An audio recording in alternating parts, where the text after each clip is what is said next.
Cela fait plus d'un mois, je scrollais sur Instagram et j'ai vu un post de James Clear, l'auteur du livre Atomic Habits, qui m'a interpellée. Alors la traduction approximative, c'est si une personne pouvait vous observer constamment durant votre journée, sans pouvoir vous entendre. Si on lui demandait quelles sont vos priorités, qu'est-ce qu'elle répondrait ? Cette question m'a énormément fait cogiter. On a tendance à croire que nos priorités et nos valeurs ont un rôle crucial dans les grandes décisions de la vie, alors que leur importance fait ses preuves au quotidien. C'est bien beau de dire que ses priorités, c'est sa santé, sa famille, son travail ou ses études, que ses valeurs, c'est l'honnêteté, le courage et la bienveillance, mais encore faut-il vivre au quotidien en alignement avec ses priorités et ses valeurs. Et du coup, j'ai eu l'impression de me dédoubler pour les semaines qui ont suivi. Et j'étais mon propre observateur. J'ai tenté dans un premier lieu de déterminer si vraiment au quotidien je vivais en fonction de ce que je disais et ce que je pensais être mes valeurs et mes priorités. Alors, du coup, je vais vous résumer mon expérience autant qu'observatrice objective de mes actions, de mes paroles et de mes pensées durant ces 2 dernières semaines. Donc, ce que j'ai déduit, c'est que mes priorités, du moins ce que je faisais passer avant le reste, c'était le travail, mon contenu Instagram et ma famille. Et je me sentais souvent très frustrée, submergée, et je trouve aujourd'hui que c'est tout à fait normal étant donné que je ne consacrais pas beaucoup de temps à mes priorités et ce que je faisais passer avant tout n'était pas ma priorité. Mon travail, ce n'est pas ma priorité et mon contenu Instagram, c'est pas ma priorité. J'ai juste ma famille qui est une de mes priorités. Tandis que quand j'y réfléchis, mes priorités, c'est mon bien-être, ma famille, mon épanouissement et la bienveillance. Alors pourquoi quand je me sentais mal, j'allais quand même au boulot ? Pourquoi quand je n'ai qu'1 heure de libre au lieu de faire ma séance de sport ou de lire, je fais du montage ? Pourquoi quand le week-end, ma maman m'invite pour un café, je dis non car je dois tourner une vidéo ?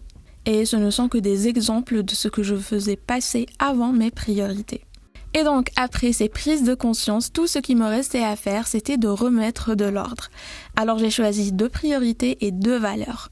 Mon bien-être, ce qui implique ma santé physique, mentale, spirituelle et émotionnelle, ma famille qui comprend mon couple, ma petite famille, la petite famille de mon mari et mes 2 meilleurs amis, la bienveillance et l'intégrité.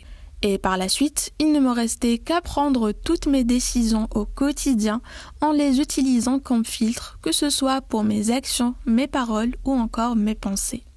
Par exemple, en prenant mon café le matin et ayant le choix entre lire mon livre, planifier ma journée, répondre à mes messages sur Instagram ou voir les stories des gens, le choix est vite fait. Je vais lire puis planifier ma journée.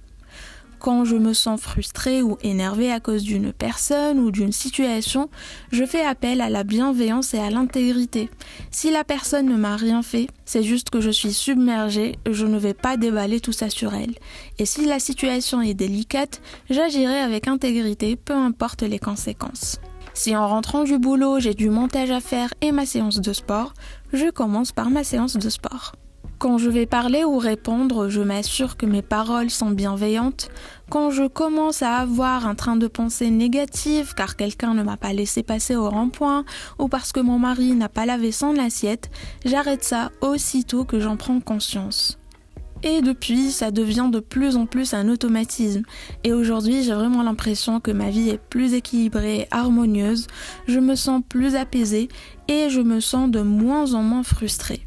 Par exemple, avant j'étais extrêmement désorientée si durant le week-end, le jour consacré au tournage de mes vidéos était perturbé par autre chose. Et du coup je me sentais submergée ou je ne tournais pas du tout mes vidéos et j'étais frustrée. Mais si vous me suivez sur Instagram ou d'ailleurs sur YouTube, vous avez peut-être remarqué que je n'ai pas posté de vidéos depuis quelques semaines. J'ai d'ailleurs même supprimé Instagram, TikTok et tous les réseaux sociaux de mon téléphone. Et c'est tout simplement car quand le choix s'est présenté, disposant d'un temps limité et d'un espace mental limité, ma famille et mon bien-être sont passés avant la création de contenu.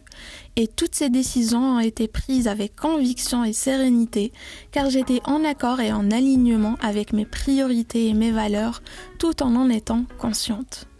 Alors aujourd'hui, je vous pose la question à vous.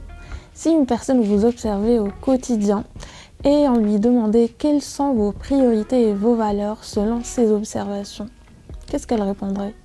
Comme le dit Emerson, ce que vous faites et qui vous êtes résonne tellement fort à mes oreilles que je n'entends pas ce que vous dites.